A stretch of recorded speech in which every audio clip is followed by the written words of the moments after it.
Arquivo sombrio. Os ecos que você ouve talvez não sejam apenas da sua imaginação.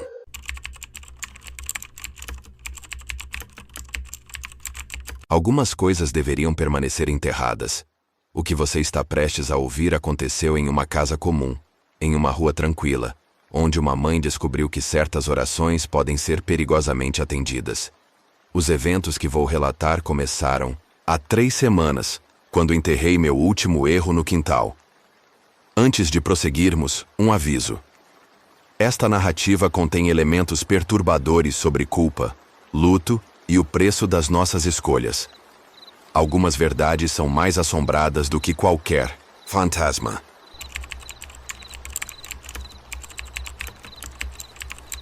Meu nome não importa. O que importa é que durante 3 semanas vivi uma mentira tão perfeita que quase conseguia enganar a mim mesma. A rotina ajudava. Acordar às 6 da manhã, preparar o café, acordar meu filho Gabriel de 8 anos, vestir o uniforme escolar, fazer o lanche. Gestos mecânicos que preenchiam o vazio deixado pelas 2 ausências na nossa casa. A primeira ausência era do meu marido, Roberto. Havia desaparecido há quase 1 mês, sem explicação, sem bilhete, sem rastro. A polícia classificou como abandono de lar. Homens fazem isso, disseram, especialmente quando há dívidas acumuladas e contas em atraso. Eu concordava com a cabeça e assinava os papéis, representando o papel da esposa abandonada com uma precisão que me surpreendia. A segunda ausência era do Flex, o gato rajado que Roberto havia dado ao Gabriel no último aniversário. Um filhote, pequeno, de pelos alaranjados com listras pretas, olhos verdes brilhantes e um miado que mais parecia um sussurro. Gabriel o adorava com aquela intensidade única das crianças. Dormia com ele no peito, dividia a comida, inventava conversas inteiras onde o gato respondia com diferentes tipos de miado. Flex havia morrido atropelado 3 semanas atrás. Bem, na nossa rua. Encontrei o corpo dele na sarjeta em frente ao portão de casa numa manhã cinzenta de segunda-feira. O impacto havia sido violento. Ossos quebrados, sangue espalhado no asfalto, aqueles olhos verdes agora sem brilho, fixos no céu nublado. Gabriel chorou por 3 dias seguidos. Um choro que começava baixinho ao acordar e crescia durante o dia, intercalado por soluços e perguntas que eu não sabia como responder. Por que o Flex teve que morrer, mamãe? Ele estava com dor quando aconteceu. Ele vai para o céu dos gatinhos. O papai vai voltar para nos ajudar a cuidar do túmulo dele? Enterramos Flex numa caixa de sapatos no fundo do quintal, embaixo da mangueira velha. Gabriel insistiu em fazer uma cruz com gravetos e escrever o nome em uma pedra lisa que achou, no jardim. Durante a cerimônia improvisada, meu filho falou coisas que me gelaram o sangue. Flex, você foi o último presente do papai. Agora você está com ele, né? Cuida dele para mim até eu chegar aí. Como uma criança de 8 anos poderia saber que eles estavam realmente juntos? As noites eram as piores. Gabriel desenvolveu uma rotina de oração antes de dormir que me deixava desconfortável. Ele se ajoelhava ao lado da cama, fechava os olhos com força e sussurrava pedidos desesperados para Deus devolver seu gato. Por favor, Deus, eu prometo ser um menino muito bom. Eu vou comer todos os legumes, vou fazer todas as lições. Vou obedecer a mamãe em tudo. Só por favor, deixa o Flex voltar. Ele era pequenininho, não merecia morrer assim. Eu ficava na porta do quarto observando, com um nó na garganta que crescia a cada noite. Havia algo profundamente perturbador naquela fé inocente. Naquela certeza absoluta de que as orações seriam atendidas. Gabriel orava com a mesma intensidade com que havia chorado. Como se sua vida dependesse daquelas palavras sussurradas no escuro. Durante o dia, ele ficava melhor. Brincava, assistia desenhos, fazia as lições. Mas sempre encontrava uma maneira de mencionar Flex ou o pai. Quando o papai voltar, vamos contar para ele sobre o túmulo do Flex. O Flex gostava quando o papai fazia aquele barulho engraçado. Por que o papai não está aqui para me ajudar a não ficar triste? Eu respondia com evasivas, mudava de assunto, inventava tarefas para distraí-lo. mas a verdade pesava no meu peito como uma pedra. Gabriel nunca saberia que o pai e o gato estavam enterrados a menos de 2 metros de distância no nosso próprio quintal. Nunca saberia que suas orações inocentes estavam sendo dirigidas para um Deus que talvez fosse cruel o suficiente para atendê-las. As primeiras 2 semanas após o enterro transcorreram numa rotina pesada, mas previsível. Eu trabalhava em casa como revisora de textos, o que me permitia ficar próxima de Gabriel e manter a normalidade. Pedia delivery, evitava sair muito, inventava desculpas para não receber visitas. A vizinhança estava acostumada com nossa discrição, sempre fomos uma família reservada. Mas na 3ª semana, coisas estranhas começaram a acontecer. Primeiro foram os barulhos no quintal durante a madrugada. Um arranhão suave na terra, como se algo pequeno estivesse cavando. Olhei pela janela várias vezes, mas nunca vi nada além das sombras da mangueira balançando no vento. Pensei em gatos de rua procurando comida, ou talvez um gambá. Barulhos noturnos são comuns em casas com quintal. Depois começaram os sonhos de Gabriel. Ele acordava sorrindo, o que era ainda mais perturbador que os pesadelos. Sonhei com o Flex, mamãe. Ele estava brincando no quintal, mas parecia diferente. Mais magro, e os olhos dele brilhavam no escuro. Ele queria entrar em casa, mas eu não conseguia abrir a porta. Esses sonhos se repetiram por 3 noites consecutivas, sempre com pequenas variações, mas sempre com o mesmo final. Flex tentando entrar em casa e Gabriel tentando ajudá-lo, sem sucesso. Na 4ª noite da 3ª semana, o impossível aconteceu. Você já teve a certeza absoluta de que algo estava errado na sua casa, mesmo sem conseguir identificar o que?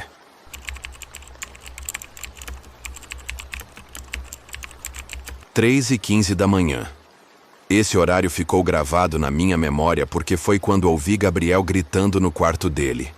Não era um grito de pesadelo. Era um grito de pura alegria, do tipo que uma criança solta quando ganha o presente que mais desejava no Natal. Mamãe! Mamãe! Ele voltou! Ele voltou! Corri pelo corredor no escuro, tropeçando nos próprios pés, o coração batendo tão forte que sentia as pulsações no pescoço. Acendi a luz do quarto de Gabriel e o encontrei sentado na cama, apontando fixamente para a porta com um sorriso radiante no rosto. Quem voltou, meu amor? Você estava sonhando. O Flex, mamãe. Olha, ele está ali parado. Virei-me na direção que ele apontava e senti meu mundo desabar. Ali, na soleira da porta do quarto, estava Flex, ou o que havia sobrado dele. O gato estava de pé, imóvel, como se tivesse sido congelado no tempo. Mas não havia pelos em seu corpo. Apenas pele escura e ressecada, esticada sobre ossos proeminentes. Onde antes brilhavam aqueles olhos verdes adoráveis, agora havia apenas 2 cavidades profundas e escuras. A cauda, antes fofinha e expressiva, era agora um apêndice descarnado que pendia imóvel. Mas o mais perturbador era sua postura. Flex estava sentado exatamente como costumava ficar quando pedia carinho. Ereto, cauda enrolada nas patas dianteiras, cabeça levemente inclinada, uma paródia grotesca da criatura amorosa que havia sido.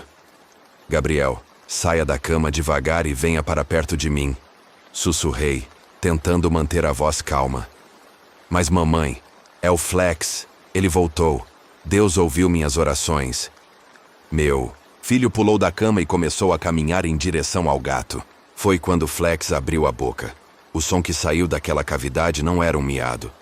Era um lamento longo, agudo e desesperado. Como se toda a agonia de estar morto fosse expressa naquele grito sobrenatural. Um som que parecia vir não apenas da garganta, do animal, mas de algum lugar muito mais profundo e sombrio. Gabriel parou no meio do caminho, ainda sorrindo, mas com uma expressão confusa. Flex, por que você está fazendo esse barulho estranho? Peguei meu filho no colo e recuei até a parede, sem tirar os olhos do gato. Flex continuou imóvel, aquelas órbitas vazias dirigidas para nós, a boca ainda aberta numa expressão de sofrimento eterno. Mamãe, por que ele está assim? A voz de Gabriel agora tremia ligeiramente. É só um sonho, meu amor. Um sonho muito real. Mas eu sabia que não era sonho. Eu havia passado com o carro por cima daquele gato 3 vezes para ter certeza de que estava morto antes de fingir encontrá-lo atropelado na rua. Havia verificado o pulso, observado os olhos sem vida, confirmado que não havia respiração.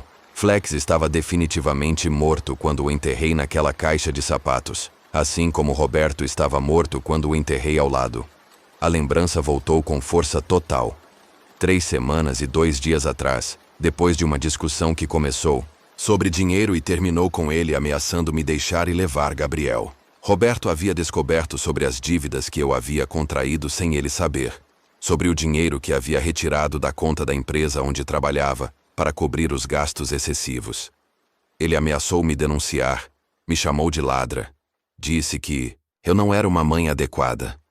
A discussão terminou na garagem, quando empurrei Roberto e ele bateu a cabeça na quina da bancada de ferramentas. O som foi seco, definitivo. Ele caiu e não levantou mais. Enterrei Roberto numa cova rasa no fundo do quintal, na mesma madrugada. Trabalhei sozinha por 4 horas, cavando com a pá de jardinagem, carregando terra em baldes pequenos para não fazer barulho. Coloquei o corpo numa posição fetal. Cobri com cal que havia comprado semanas antes para pintar a parede externa e aterrei tudo cuidadosamente. 2 dias depois, atropelei Flex porque Gabriel estava sofrendo muito com o desaparecimento do pai e eu precisava dar a ele uma explicação mais simples para pelo menos uma das ausências. Uma criança aceita melhor a morte acidental de um animal do que o abandono inexplicável do pai. Enterrei Flex bem ao lado da cova de Roberto, a menos de 1 metro de distância. E agora, 3 semanas depois, o gato havia retornado. Flex finalmente se moveu. Virou a cabeça na nossa direção com um movimento mecânico, não natural, como se fosse um brinquedo quebrado. Abriu a boca novamente e soltou outro lamento, mais longo e mais agudo que o anterior. Mamãe, ele quer alguma coisa, Gabriel sussurrou no meu ouvido. Foi quando ouvi o segundo som. Passos lentos e pesados no corredor lá embaixo. Passos que eu reconhecia perfeitamente. A caminhada característica de Roberto, sempre arrastando ligeiramente o pé esquerdo por causa de uma velha lesão no joelho. Gabriel também ouviu. Mamãe, tem alguém em casa? Flex emitiu um terceiro, lamento mais baixo, quase como se estivesse respondendo aos passos. Então, com a mesma rigidez mecânica, levantou-se e caminhou em direção à escada. O que você faria se percebesse que havia acordado algo que deveria ter permanecido em paz? Para sempre?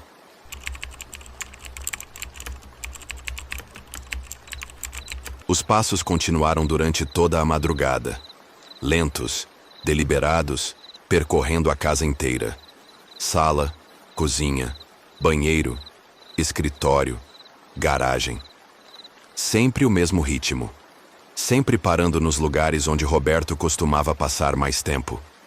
Eu permaneci, trancada no quarto com Gabriel, segurando-o contra o peito enquanto ele dormia inquieto. Flex havia desaparecido depois de descer as escadas, mas eu podia sentir sua presença. Havia algo diferente no ar da casa, um odor doce e pútrido que crescia conforme a noite avançava. O cheiro da decomposição misturado com algo mais sutil, mais antigo. O cheiro da culpa materializada. Quando o sol nasceu, os barulhos cessaram. Gabriel acordou animado, falando sobre seu sonho maravilhoso, onde Flex havia voltado para brincar. Ele não se lembrava dos lamentos, dos passos, do medo que eu havia sentido. Para ele, tudo havia sido apenas um sonho muito vívido, onde suas orações foram atendidas. Mamãe, eu sabia que Deus ia trazer o Flex de volta. Você viu como ele estava feliz em me ver? Não tive coragem de contradizê-lo. Preparei o café da manhã tentando manter a normalidade, mas minhas mãos tremiam enquanto cortava o pão. Gabriel comeu normalmente, falando animado sobre os planos que tinha para brincar com Flex quando ele voltasse naquela noite. Porque ele só pode aparecer de noite, né, mamãe? Igual aos anjos. Durante o dia, tentei racionalizar o que havia acontecido. Estresse pós-traumático, culpa excessiva, alucinações causadas pela falta de sono. Havia explicações lógicas para tudo. Gabriel havia sonhado. Eu havia projetado minha culpa numa alucinação coletiva. Era possível. Mas quando o sol começou a se pôr, o cheiro voltou. Desta vez era mais forte, mais concentrado. Vinha do quintal, especificamente da área onde havia feito os enterros. Olhei pela janela da cozinha e vi que a terra estava revolvida, não escavada, apenas mexida. Como se algo tivesse se movimentado por baixo e empurrado a superfície para cima. Gabriel percebeu o cheiro também. Mamãe, que cheiro esquisito é esse? Parece com o lixo quando esquecemos de jogar fora. Deve ser alguma coisa que morreu no quintal, meu amor. Amanhã a mamãe limpa tudo. Mas eu sabia que não era lixo. Era o cheiro de Roberto subindo pela terra fofa, misturado com os restos de Flex. Eles estavam se decompondo juntos há 3 semanas, e agora alguma coisa os havia perturbado. À meia-noite, Flex apareceu novamente.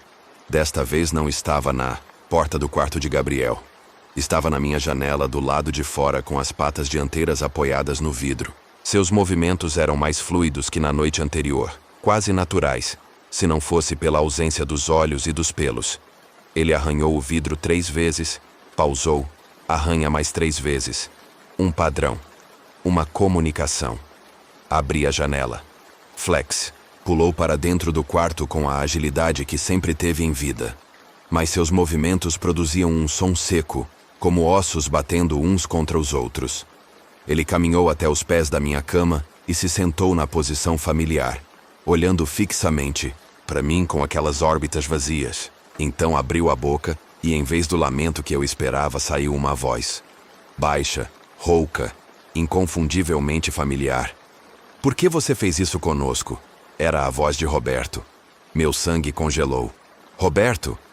Por que você nos enterrou juntos? Por que nos condenou a dividir a mesma escuridão? A boca do gato se movia, mas as palavras vinham de algum lugar mais profundo, mais distante. Eu só queria ir embora, resolver as coisas de forma civilizada. Não merecia morrer por isso. Foi um acidente, sussurrei. Você bateu a cabeça, eu não queria que... E o gato? Também foi acidente?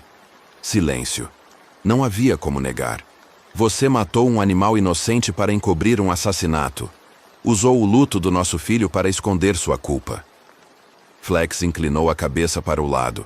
Exatamente como Roberto fazia quando estava decepcionado comigo. Gabriel orou tanto com tanta fé. Suas orações abriram uma porta, mas não para onde ele imaginava. O que vocês querem? Justiça. Reconhecimento. Que você pare de fingir ser uma vítima. A voz estava ficando mais alta, mais clara. Gabriel precisa saber a verdade sobre o pai, sobre o gato, sobre você. Não vou destruir meu filho com isso. Então nós contaremos para ele. Flex levantou-se e caminhou até a porta. Antes de sair, virou-se para mim uma última vez. Amanhã à noite, nós 3 conversaremos. Gabriel, você e nós. É hora de parar de mentir. O gato saiu do quarto e imediatamente ouvi os passos de Roberto recomeçarem lá embaixo. Mas desta vez, não eram apenas passos. Era uma caminhada proposital, dirigida. Roberto estava procurando alguma coisa, ou preparando alguma coisa. Desci as escadas no escuro, seguindo o som. Os passos pararam na garagem exatamente no local onde Roberto havia morrido. Quando cheguei lá, encontrei todas as ferramentas espalhadas pelo chão, organizadas numa espécie de padrão. As mais pesadas formavam um círculo, as menores estavam dispostas no centro. No meio do círculo, escritas com tinta que parecia fresca, mas cheirava a decomposição, estavam 2 palavras. Amanhã, verdade. Voltei para o quarto e não consegui dormir pelo resto da noite. Gabriel dormia tranquilamente, sorrindo, sonhando com seu gato querido que havia voltado dos mortos, para brincar com ele. No dia seguinte tentei agir normalmente, mas Gabriel percebeu meu nervosismo. Mamãe, você está bem? Você parece assustada. Estou só cansada, meu amor. É por causa do Flex? Você não gostou que ele voltou? Como explicar para uma criança de 8 anos que as orações podem ser perigosas quando são respondidas pelos motivos errados? Gabriel, se o papai voltasse, você ficaria feliz? Seus olhos brilharam. Claro, por quê? Você acha que ele vai voltar também? Talvez, mas... E se ele estivesse diferente? E se não fosse exatamente como você lembra? Gabriel pensou por um momento. Não importa, mamãe. Amor de verdade não muda. Mesmo se a pessoa está diferente por fora, o coração continua igual.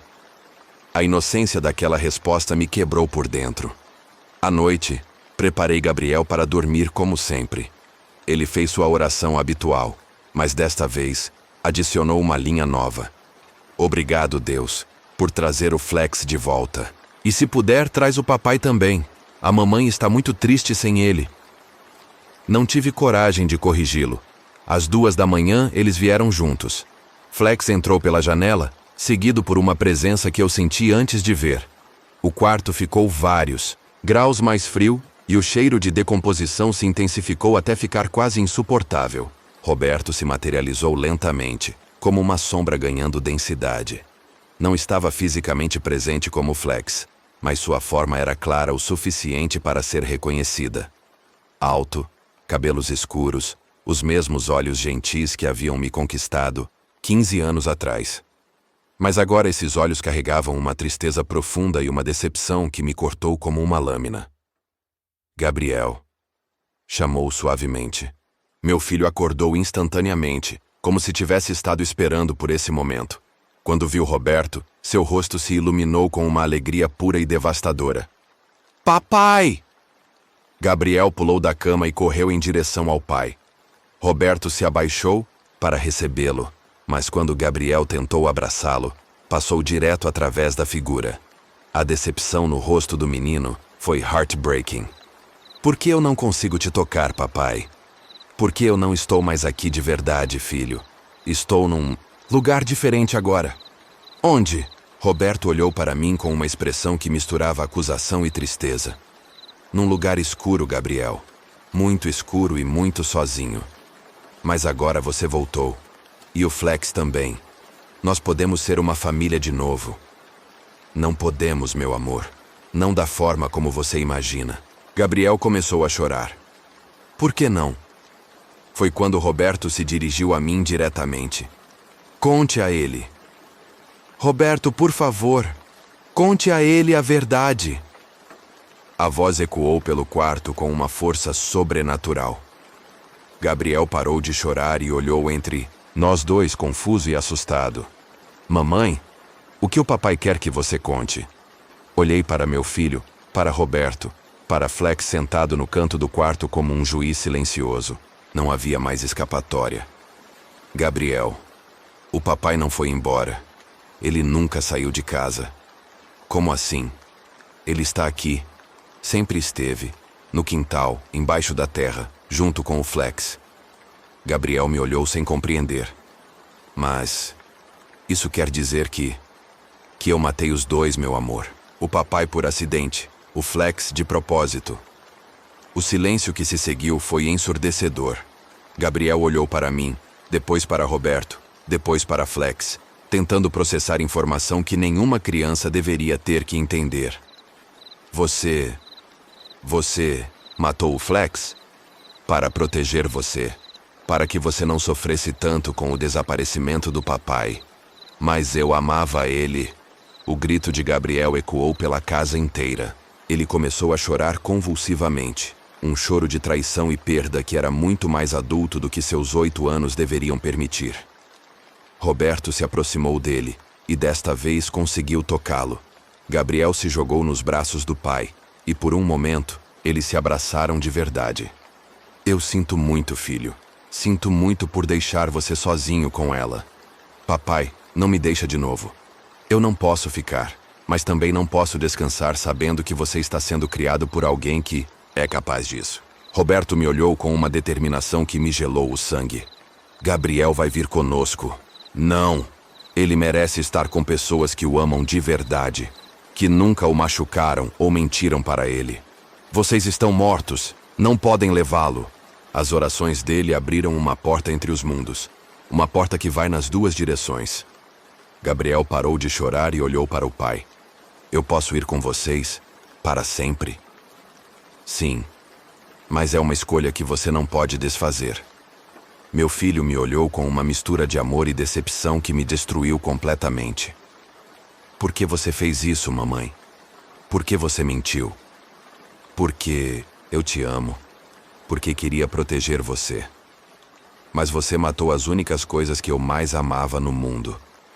Não havia resposta para isso. Não havia justificativa que uma criança pudesse aceitar. Gabriel se virou para Roberto. Se eu for com vocês, vou poder ficar com você e com o Flex para sempre. Para sempre. E vocês nunca vão me deixar sozinho? Nunca. Gabriel assentiu com a cabeça com uma maturidade assustadora. Então eu quero ir. Gabriel, não. Tentei me aproximar, mas uma força invisível me empurrou para trás. Você teve sua chance, disse Roberto. 15 anos de casamento. 8 anos como mãe. E escolheu a mentira todas as vezes. Gabriel se dirigiu para Flex, que se levantou e caminhou até ele. Quando meu filho estendeu a mão, o gato a tocou com a pata, e imediatamente Gabriel começou a ficar translúcido. Gabriel! Mas já era tarde. Meu filho estava se desfazendo lentamente, como uma imagem perdendo a nitidez. Ele me olhou uma última vez. Eu te perdoo, mamãe, mas não posso ficar com alguém que machuca quem eu amo. E então, eles desapareceram. Os três. Roberto, Gabriel e Flex. A casa ficou em silêncio absoluto. Corri para o quintal e encontrei 3 covas abertas. 2 vazias, uma pequena com o formato de uma criança. Gabriel havia escolhido a morte em vez de ficar comigo. Isso aconteceu há 1 semana. Desde então, vivo sozinha nesta casa, esperando. Esperando por um sinal, por uma visita, por qualquer coisa que me diga que meu filho está bem onde quer que esteja. Ontem à noite, encontrei uma mensagem escrita no espelho do banheiro, com a mesma tinta que cheirava a decomposição. As orações continuam sendo atendidas. Outras crianças estão orando. Outras portas estão se abrindo. Nós estamos crescendo. E hoje de manhã, pela primeira vez em 1 semana, ouvi uma criança chorando no quintal da casa ao lado. Chorando e orando para que seu hamster morto volte à vida. Se esta história despertou seus próprios medos sobre as consequências das nossas escolhas, deixe seu like como reconhecimento das sombras que todos carregamos. Compartilhe com aqueles que, assim como você, precisam saber que algumas orações são mais perigosas quando são atendidas. Nos vemos no próximo relato do Arquivo Sombrio. Se você tiver coragem de descobrir que outras portas estão sendo abertas ao seu redor.